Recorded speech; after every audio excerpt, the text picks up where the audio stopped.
네, 수요 예배, 오전 예배에 나오신 여러 성도분들을 환영하고 축복합니다. 계속해서 마스크를 끼고 있는 게 참 쉽지가 않죠. 저도 계속해서 마스크를 끼다 보니까 콧등 쪽에 뾰루지가 났는데 이 마스크 후유증인 것 같습니다. 그래도 우리의 또 방역과 건강을 위해서 마스크 착용 잘 해주시기 바랍니다. 우리 지난번에 우리 팀 켈러 목사님의 내가 만든 신이라는 책을 가지고 이제 수요 오전 예배 시리즈 설교를 했었는데, 이제 두 번째로 수요 예배 시리즈 설교를 하려고 합니다. 이제 우리가 앞으로 7주 동안에 함께 할 책은 E.M. 바운주의 기도해야 산다라는 바로 이 책입니다. 기도해야 산다. 출판사에서 전혀 협찬받은 바 없습니다. 제목이 참 강력하죠. 기도해야 산다. 기도하지 않으면 죽는다는 거죠. 기도해야 산다는 거죠. 이 제목을 통해서 유추해 볼 수 있는 것처럼 이 책의 저자인 이 E.M. 바운즈는 기도의 사람, 기도의 선지자 이렇게 불렸습니다. 1835년부터 1913년까지 살았던 E.M. 바운즈는 매일같이 새벽 4시에 일어나서 7시까지 3시간을 기도했다고 합니다. 또한 미국 남북전쟁 당시에 군목으로 사역하면서 골방이 아닌 현장에서 그렇게 기도했던, 골방 기도뿐만이 아니라 현장 기도를 또한 했던 현장 기도의 사람이었습니다. 북군의 포로로 잡혀가서 옥중에 갇히기도 했던 그런 고난을 겪었던 이 E.M. 바운즈는 진정한 기도의 사람, 또 기도의 강자라고 평가받고 있습니다. 이러한 E.M. 바운즈의 책 기도해야 산다라는 책을 통해서 우리가 다시 한번 진정한 기도자로 거듭나는 계기가 되기를 소망합니다. 이 총 13장으로 구성된 이 책에서 오늘은 이 1장과 2장의 내용을 함께 살펴보고자 합니다. 이 1장과 2장에서는 우리가 하나님께 기도하러 나아갈 때 우리의 기도하는 자의 자세, 우리의 마음가짐이 어떠해야 하는지에 대해서 말하고 있습니다. 그 두 가지가 무엇일까요? 눈치가 빠른 분들은 오늘 제목을 보고 바로 유추를 하실 것 같습니다. 바로 겸손과 간절함이죠. 우리가 기도를 함에 있어서 겸손과 간절함의 마음가짐으로 기도를 해야 된다는 거죠. 그래서 책 부제는 이렇게 되어 있습니다. 1장에는 상한 심령 그대로 은혜의 보좌 앞에 나아가라. 2장에서는 간절한 기도가 하나님의 마음을 움직인다. 이렇게 되어 있습니다. 우리 성도분들 중에서 기도가 중요하다는 것을 모르는 분은 아무도 없겠죠. 기독교 출판 서적 중에 기도에 대한 책이 가장 많고, 또한 기도를 가장 하지 않는다고 그런 얘기를 들었습니다. 기도에서 가장 중요한 것은 무엇일까요? 기도를 하는 것이겠죠. 가장 중요한 것은 기도를 하는 것입니다. 하지만 그건 못지않게 중요한 것이 또 하나 있다면, 우리가 기도하러 나아갈 때 어떠한 마음으로 기도를 해야 하느냐라는 것입니다.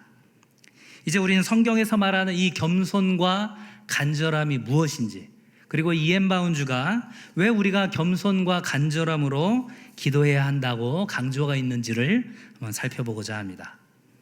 먼저 이 겸손이라는 단어를 한번 살펴볼까요? 겸손하면 어떤 분위기가 연상이 되십니까? 예를 들어서 누가 저에게 목사님 참 잘생기셨습니다 라고 이렇게 딱 얘기를 하면 아유 과찬이십니다 이렇게 얘기를 해야 되는데, 그렇죠? 제가 그런 얘기 자주 듣습니다. 제가 한 힘을 하죠. 이렇게 얘기하면 어떻습니까? 설령 그 말이 사실일지라도, 지금 현장에서 살짝 지금 비웃음이 나왔습니다. 지금 사실일지라도 어떻습니까? 겸손하지는 못한 것 같은데, 이제 이런 생각을 할 수가 있는 거죠. 남을 높여서 귀하게 대하고 자기 자신은 낮추는 태도, 이것을 사전적인 의미에서 이제 겸손이다 이렇게 이야기를 합니다. 그래서 자신이 잘하는 일이나 자랑할 만한 일이 있다고 할지라도 잘난 척하지 않고 자신을 드러내지 않는, 높이지 않는 그런 모습을 우리가 겸손한 사람이다, 겸손하다 이렇게 얘기를 하죠. 그래서 겸손을 나타내는 유명한 속담도 있죠. 벼는 익을수록 어떻게 한다고요? 머리를 숙인다는 거죠. 철저하게 자신을 낮추고 반대로 상대방을 높이는 것, 그것이 바로 겸손이다. 일반적으로 이렇게 얘기를 합니다. 그런데 성경에서는 단순히 자신을 낮추고 남을 높이는 태도, 그 정도의 수준을 겸손이라고 말하지 않는다는 것을 우리가 기억해야 합니다. 성경에서 겸손을 이야기할 때는 이 죄에 대한 인식이 들어있습니다. 무슨 뜻일까요? 지극히 높으시고 선하신 그 하나님 앞에 서 있는 나는 스스로 하나님의 그 선하신 뜻을 순종할 수 없는 죄인이라는 것을 깨닫고 고백하고, 그렇기 때문에 하나님 앞에서 죄인인 내가 스스로 자랑하는 것을 버리고 한없이 낮아져서 하나님의 그 긍휼과 자비를 구하는 마음의 자세, 그것이 바로 성경에서 말하는 겸손이라는 것이죠. 예수님을 만난 베드로가 그 그물에 가득 잡힌 고기를 보고서 어떻게 반응했습니까? 예수님의 무릎 앞에 엎드려서 뭐라고 얘기하죠? 주여 나를 떠나소서 나는 죄인이로소이다. 이렇게 고백을 하죠. 말할 수 없는 고통 가운데서 그 자신의 고통의 이유가 무엇인지를 하나님께 따져 물었던 욥이 그 하나님의 그 창조 세계 앞에서 아무런 대답도 할 수 없고 자신의 그 무지함과 그 죄악을 깨달은 이후에 어떻게 고백합니까? 내가 스스로 거두어드리고 티끌과 재 가운데 회개하나이다. 이렇게 고백하죠. 바로 이러한 모습이 성경에서 말하는 진정한 겸손의 모습이라는 거죠. 그럼 이번에는 간절함이라는 단어를 한번 생각을 해볼까요? 이 사전에서 간절하다라는 단어를 검색을 하면 정성이나 마음 씀씀이가 정성스럽고 지극하다 이렇게 설명을 하고 있습니다. 마음 속에서 우러나와서 그 바라는 정도가 아주 정성스럽고 지극하다, 아주 절실하다, 바로 그것을 간절하다 우리가 얘기를 하죠. 이제 얼마 있으면 이제 수능 시험을 볼 텐데 이 수능 시험장 교문 앞에서 엿을 딱하니 붙여놓고 기도하는 그 엄마의 모습만큼 간절한 기도가 또 있을까 하는 그런 생각도 또 해보게 됩니다. 그런데 여기서 우리가 이제 질문을 해야 되는 거죠. 자녀를 위해서 기도하는 그 어머니 중에는 크리스천만 있을까요? 그렇지 않다는 거죠. 다른 이방 종교 신자들도 있고 또 어떤 경우에는 전혀 종교가 없는 그런 불신자들도 간절하게 기도한다라는 거죠.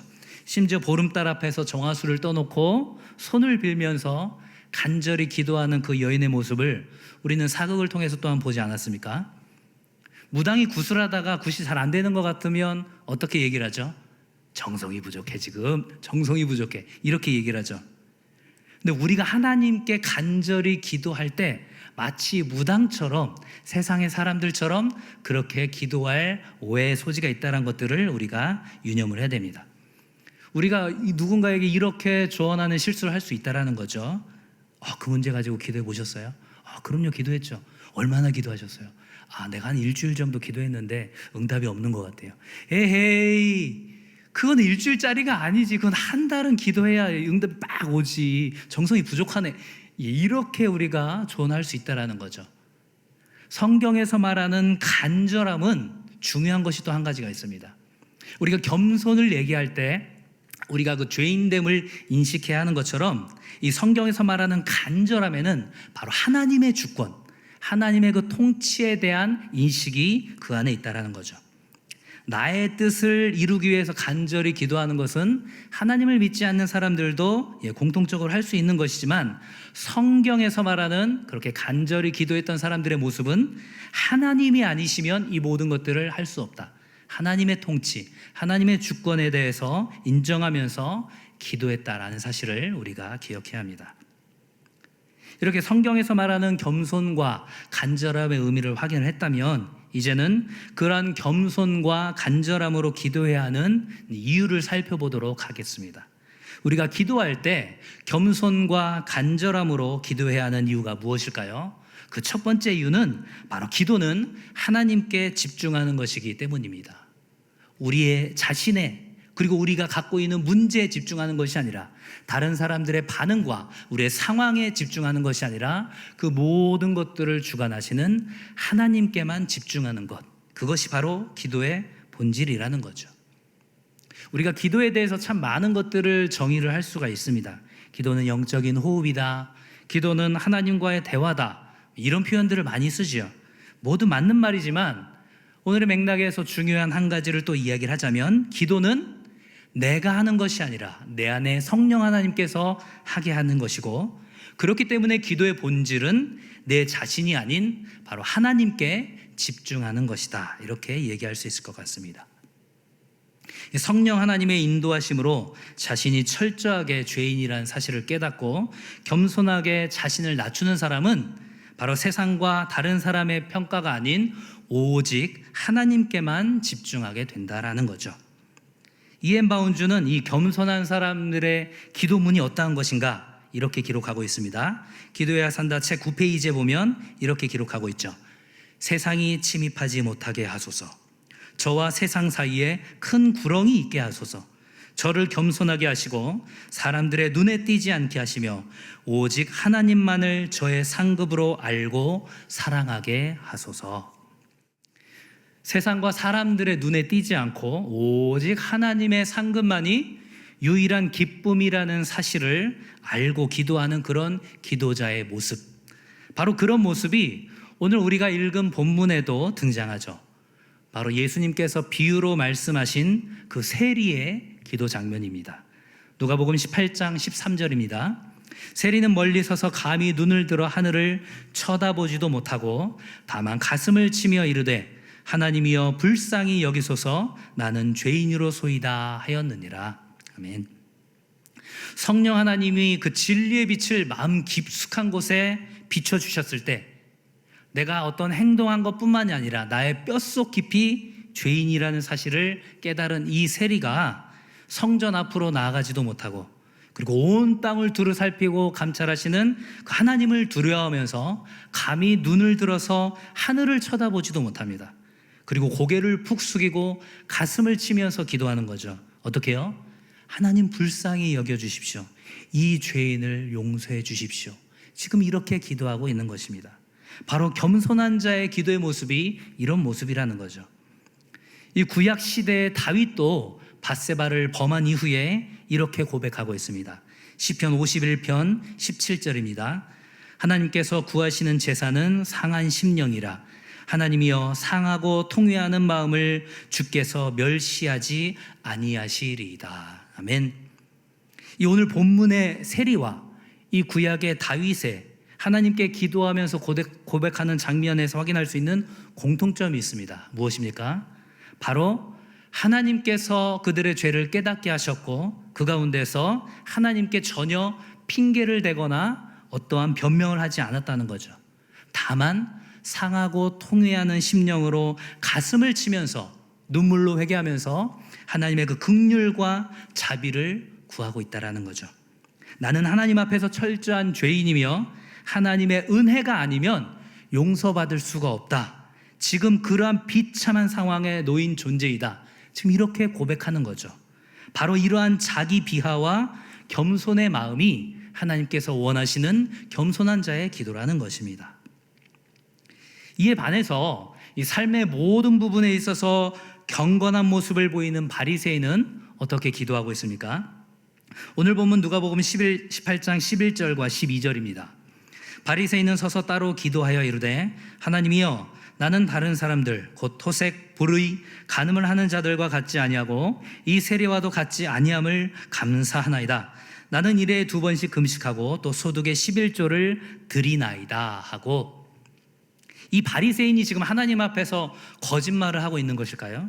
아니요, 절대 그렇지 않았을 것입니다. 그가 기도한 대로 이 바리새인은 강도나 살인이나 사기나 간음과는 전혀 거리가 먼 사람이었을 것입니다. 아주 경건한 사람이었을 거예요. 집에 있는 양념까지도 11조를 드리고 하나님께서 1년에 한 번이면 충분하다고 말씀하신 그 금식을 무려 일주일에 2번씩이나 꼬박꼬박 하는 그야말로 완벽한 신앙인이었습니다. 하지만 이 바리새인에 대한 하나님의 평가는 어떻다고 예수님이 말씀하시죠?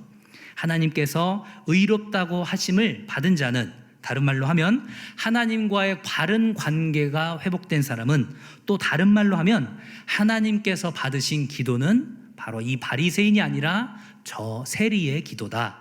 지금 이렇게 말씀하시는 거죠. 이 바리새인의 기도에 무엇이 문제가 있었을까요? 그가 거짓말을 한 것도 아니었고 그가 살아온 삶을 고백하면서 감사 기도를 했을 뿐인데 왜 하나님께서는 그의 기도를 받으시지 않고 의롭다고 하지 않으셨을까요? 그의 기도에 중요한 단서가 있습니다. 하나님, 저는 수많은 범죄자들과 같지 않고 바로 저기 있는 저 세리와도 같지 않음을 감사하나이다. 지금 바리새인은 철저하게 하나님의 시선이 아닌 자기의 시선으로, 자기의 시선의 관점으로 모든 것을 지금 판단하고 있죠. 그렇기 때문에 하나님의 공의 앞에서 자신이 감히 의롭다고 말하는 그러한 죄를 범하고 있습니다. 그래서 그에게서 겸손은 찾아볼 수가 없었던 것이죠. 세상 사람들의 평가를 신경 쓰고 자신의 선행을 자랑하는 데 관심이 있었던 이 바리새인은 그의 기도는 형식적으로는 하나님께 올려드리는 기도였지만 실제로는 자기 자신에 대한 찬양과 칭송이었던 것이죠. 그렇다면 겸손과 간절함은 어떤 관계가 있을까요? 겸손함이 없으면 간절함도 없습니다.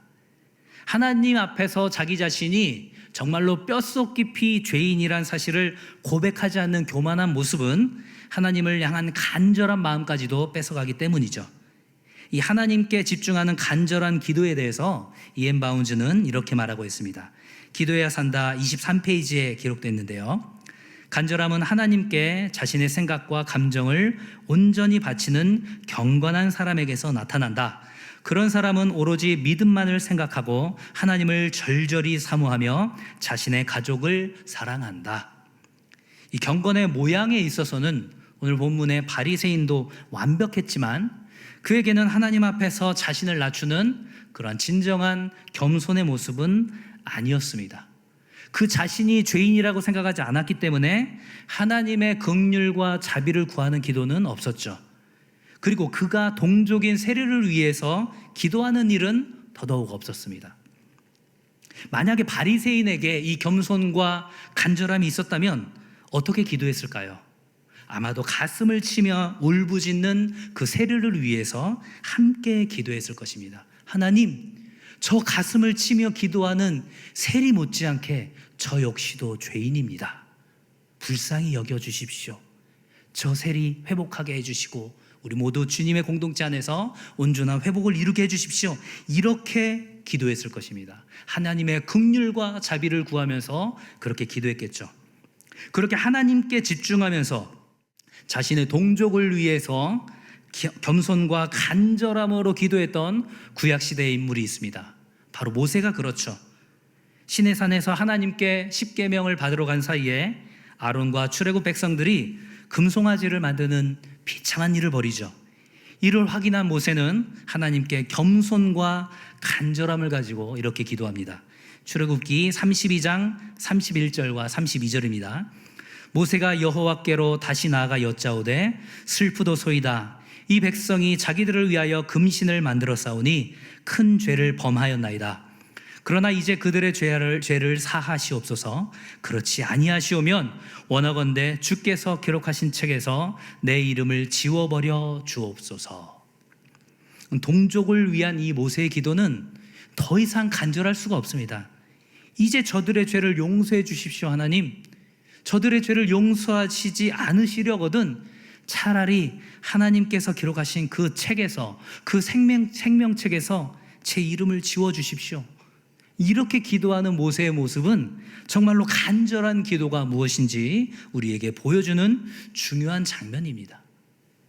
이렇듯이 겸손과 간절함으로 하는 이러한 기도는 하나님과 그리고 하나님의 주권에 집중하는 기도의 본질을 회복하는 것이기 때문에 무엇보다도 중요하다라는 사실을 반드시 기억하시기 바랍니다. 우리가 기도할 때 겸손과 간절함으로 기도해야 하는 그 두 번째 이유가 있습니다. 그것은 바로 예수님께서 그렇게 기도하셨기 때문이죠. 이엔 바운즈는 예수님의 겸손에 대해서 이렇게 표현하고 있습니다. 기도해야 산다 12페이지에 있습니다. 겸손의 특성이 온전히 나타나는 분은 주 예수 그리스도밖에 없으시다. 우리의 기도가 높이 올라가려면 주님이 먼저 우리의 기도를 낮추셔야 한다. 우리의 기도에 땅의 먼지가 묻지 않으면 하늘의 영광을 누릴 수 없다. 마지막 부분이 참 인상적이죠. 예수님처럼 자기를 철저히 낮추는 그런 겸손의 기도를 어떻게 얘기하고 있습니까? 우리의 기도에 땅의 먼지가 묻어야 한다. 지금 이렇게 표현을 하고 있죠. 마치 구약시대의 성도들이 하나님께 회개 기도하며 나아갈 때 머리에 먼지와 재와 흙을 뒤집어 쓰고 기도했던 것처럼 지금 그렇게 낮아진 마음으로 기도해야 한다라는 것이죠. 우리의 기도의 모범이시고 또 우리 기도의 모델이 되시는 예수님께서 자기 자신을 낮추고 간절함으로 하나님께 기도했기 때문에 우리 역시도 예수님을 따라서 그렇게 기도해야 하는 것입니다. 예수님의 그 겸손과 낮아짐에 대해서 사도 바울은 이렇게 찬양하고 있습니다. 빌립보서 2장 6절로 8절까지 말씀입니다. 그는 근본 하나님의 본체시나 하나님과 동등됨을 취할 것으로 여기지 아니하시고 오히려 자기를 비워 종의 형체를 가지사 사람들과 같이 되셨고 사람의 모양으로 나타나사 자기를 낮추시고 죽기까지 복종하셨으니 곧 십자가에 죽으심이라. 아멘. 그리스도 찬가라고 불리는 유명한 구절이죠. 하나님과 동등된 지위를 가지셨지만 스스로를 높이지 않으셨고 또 그 지위에서 누릴 수 있는 특권도 고집하지 않으셨던 분이 바로 예수님이셨습니다. 그리고 오히려 종의 위치에서 사람이 되셨고 십자가에서 비참하게 죽기까지 순종하셨던 분이 바로 예수님이신 거죠. 예수님의 이러한 낮아지심과 겸손의 모습은 십자가를 앞둔 상황에서 간절한 기도로 나타나죠. 겟세마네 동산에서의 그 예수님의 간절한 기도를 우리는 기억하고 있습니다. 누가복음 22장 44절 말씀입니다. 예수께서 힘쓰고 애써 더욱 간절히 기도하시니 땀이 땅에 떨어지는 핏방울 같이 되더라. 아멘. 땀이 땅에 떨어지는 핏방울 같이 되었다. 이것은 단순히 비유적인 표현이 아니라 실제로 의사들의 표현을 빌리면 극도의 스트레스와 압박과 그런 고통이 있을 때 눈에 있는 실핏줄이 출혈이 돼서 그렇게 터질 수 있다고 이야기를 합니다. 그 정도로 간절히 기도했다라는 거죠. 할 수만 있다면 이 십자가의 잔을 옮겨달라고 말씀하셨죠. 하지만 나의 원대로 마옵시고 아버지의 뜻대로 하옵소서. 이렇게 간절함으로 기도했던 그 예수님의 기도, 겸손함과 간절함으로 기도했던 그 모습을 우리가 볼 수 있는 것입니다. 예수님께서 그렇게 기도하셨다면 예수님을 따르는 크리스천인 우리가 또한 겸손과 간절함으로 기도해야 할 것입니다. 우리가 기도할 때 겸손과 간절함으로 기도해야 하는 마지막 세 번째 이유가 있습니다. 그것은 바로 우리의 지속된 기도의 동력이 되기 때문입니다. 이엔 바운즈는 겸손과 기도의 관계에 대해서 이렇게 말하고 있습니다. 기도해야 산다 17페이지입니다. 겸손은 기도에 적극적으로 생명력을 공급하는 속성이자 실질적인 동력이다. 겸손이 없으면 기도는 하늘을 향해 올라갈 힘을 얻지 못한다. 하나님께서 이스라엘 백성들에게 약속한 것이 한 가지 있었죠. 그것은 바로 겸손하게 스스로를 낮추고 회개하는 기도를 하면 하나님께서 그 모든 기도를 듣고 회복하시겠다는 것이었습니다. 역대하 7장 14절의 말씀인데요. 내 이름으로 일컫는 내 백성이 그들의 악한 길에서 떠나 스스로 낮추고 기도하여 내 얼굴을 찾으면 내가 하늘에서 듣고 그들의 죄를 사하고 그들의 땅을 고칠지라. 아멘. 이 말씀은 이 코로나19의 상황 속에서 세상의 비난을 받고 있는 이 한국 교회에도 동일하게 적용되는 말씀이라고 생각이 됩니다. 스스로를 낮추고 회개 기도하면 하나님께서 우리의 죄를 용서하시고 바로 그 땅을 고치시겠다고 하는 그 언약의 말씀, 그것은 오늘날에도 동일하게 적용된다라는 것입니다. 그렇다면 반대로도 해석할 수 있겠죠. 아직도 하나님께서 회복하시지 않았다면 우리가 여전히 하나님 앞에서 겸손한 자세로 회복하지 못했다는 뜻이고 또 제대로 기도하지 못하고 있다라는 의미가 될 수 있다라는 것입니다. 하나님께서 우리의 기도에 응답하지 않는 것이 아니라 이사야 선지자를 통해서 선포하신 것처럼 여전히 우리의 죄악과 무지함 때문에 그리고 우리의 겸손하지 못한 모습 때문에 우리의 간절하지 못한 모습 때문에 하나님의 음성을 듣지 못하고 있다라는 것입니다. 이 겸손하게 자신을 낮추면서 회개하는 기도는 자연스럽게 간절한 기도로 이어진다고 말씀드렸습니다. 하나님께 간절히 기도하는 모습을 이엔 바운즈는 이렇게 설명하고 있습니다. 기도해야 산다 31페이지입니다. 하나님께 간절함이 있는 영혼은 열정적인 영혼이며 기도는 그에게서 나오는 불꽃의 산물이다. 오직 하나님과 하나님의 거룩하심과 하나님 나라를 사모하는 열정으로 활활 타오르는 사람만이 참된 기도를 드릴 수 있다. 지금 주님께서는 이엠바운즈를 통해서 우리에게 묻고 계십니다. 너에게는 하나님과 그 하나님의 거룩하심과 하나님 나라를 사모하는 열정이 있느냐, 이렇게 물어보고 계시는 거죠. 그러한 열정을 품은 자가 하나님께 참된 기도를 드릴 수 있다라고 말하는 것입니다. 남유다 민족의 멸망을 예언해야 했던 눈물의 선지자였던 예레미야는 그러한 열정과 그러한 간절함으로 하나님께 이렇게 기도하며 또한 찬양하고 고백하고 있습니다. 예레미야가 3장 22절로 24절의 말씀입니다. 여호와의 인자와 긍휼이 무궁하심으로 우리가 진멸되지 아니함이니이다. 이것들이 아침마다 새로우니 주의 성실하심이 크시도소이다. 내 심령에 이르기를 여호와는 나의 기업이시니 그러므로 내가 그를 바라리라 하도다. 아멘. 성도 여러분, 우리가 기도하다가 낙심하고 또한 기도하지 않게 되는 주된 이유가 무엇일까요? 우리의 기도에 응답이 없는 것처럼 느껴지기 때문일 것입니다. 우리 성도분들 중에 내가 이러이러한 기도 응답을 받았다 하는 분들 한번 간증해 보라고 하시면 많은 분들이 손을 들고 얘기를 할 수 있을 거예요. 그런데 생각을 해보면 기도 응답을 받은 것이 많습니까? 기도 응답을 받지 못한 것이 더 많습니까? 물론 기도에 응답이 없는 것은 없다라는 것들을 우리가 머리로는 알고 있지만 내가 기대하고 바라던 대로 되지 않은 경우에 찾아오는 그 인간적인 실망감과 안타까움이 있죠. 그리고 그것은 우리를 계속해서 기도하지 못하게 만드는 큰 요인이 되기도 합니다. 지금 예레미야 선지자도 남유다의 그 멸망 앞에서 더 이상 기도할 수 없는 그 상황이었지만 하나님께 기도할 수 있었던 이유가 무엇입니까? 자신이 죄인이라는 것, 그리고 하나님과 하나님의 거룩하심과 하나님 나라를 사모하는 마음으로 간절하게 기도했기 때문에 하나님의 그 은혜를 생각하면서 하나님께서 그 인자와 긍휼로 이 남유다 민족을 치셨지만 진멸하지는 않으셨구나, 남은 자를 두셨구나, 그렇게 찬양하며 기도할 수 있었다라는 거죠. 또한 우리가 한번 생각해 볼까요? 우리에게는 여전히 하나님의 뜻을 알 수 없는 그러한 기도 응답이 많이 있지만 이런 것도 있지 않습니까?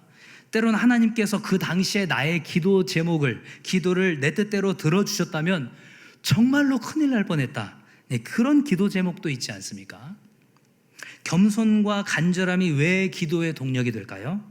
내가 하나님 앞에 철저히 죄인이며 내가 하나님 앞에서 얼마나 무지한 존재인지를 인정하면서 자연스럽게 내 자신과 그 상황과 사람들의 평가가 아니라 바로 하나님께만 집중하게 되면 자연스럽게 기도할 수 있는 동력이 생긴다라는 것입니다.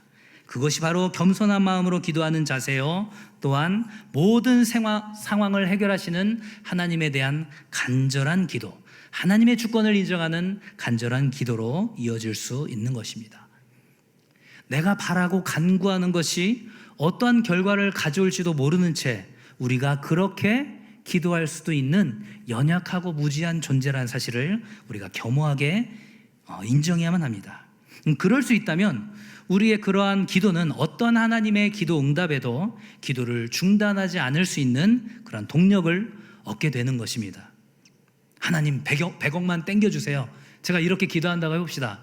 하나님이 저에게 이렇게 반문하실 수도 있을 것 같아요. 100억? 그래, 내가 100억 주는 것쯤이야 뭐 어렵지 않지.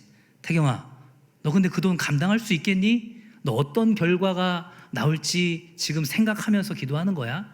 하나님께서는 이렇게 물을 수도 있다라는 거죠. 하나님께서는 우리의 기도가 멈추지 않기를 원하십니다. 그리고 우리의 기도가 그렇게 멈추어지지 않으려면, 지속되려면 그래 우리의 기도가 겸손과 간절함으로 나아가야 한다는 거죠. 이런 겸손과 간절함이 우리 기도의 추진력이 되고 또한 동력이 된다는 사실을 반드시 기억하시기 바랍니다. 말씀을 정리하겠습니다. 성도에게 있어서 기도는 특권이자 또한 동시에 의무입니다. 그리고 우리가 기도하는 것만큼 중요한 것은 어떠한 마음 자세로 기도하느냐 하는 것입니다. 이엔 바운즈는 성도인 우리가 하나님께 기도할 때 겸손과 간절함으로 기도해야 한다고 강조하고 있습니다. 겸손이 무엇이라고 말했습니까?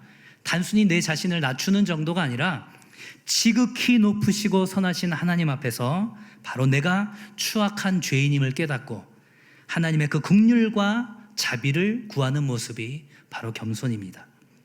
또한 간절함은 하나님의 주권을 인정하면서 시편 기자의 고백처럼 목마른 사슴이 간절히 시냇물을 찾는 그 갈급함으로 하나님을 찾는 모습이 바로 간절함입니다. 이렇게 겸손과 간절함으로 기도할 때 우리의 기도는 우리의 상황과 다른 사람들의 그 평가를 뛰어넘어서 우리의 기도의 대상이 되시는 하나님께만 집중할 수 있습니다. 그리고 또한 그렇게 기도하신 예수 그리스도처럼 우리가 겸손과 간절함으로 기도해야 합니다. 이러한 기도의 자세는 우리가 지속적으로 기도할 수 있는 기도의 동력이 된다는 사실을 아울러 기억하시기 바랍니다. 바라기는 우리 모든 성도들이 겸손과 간절함으로 기도하면서 하나님의 임재를 날마다 충만하게 경험하게 될 수 있기를 주님의 이름으로 간절히 축원합니다.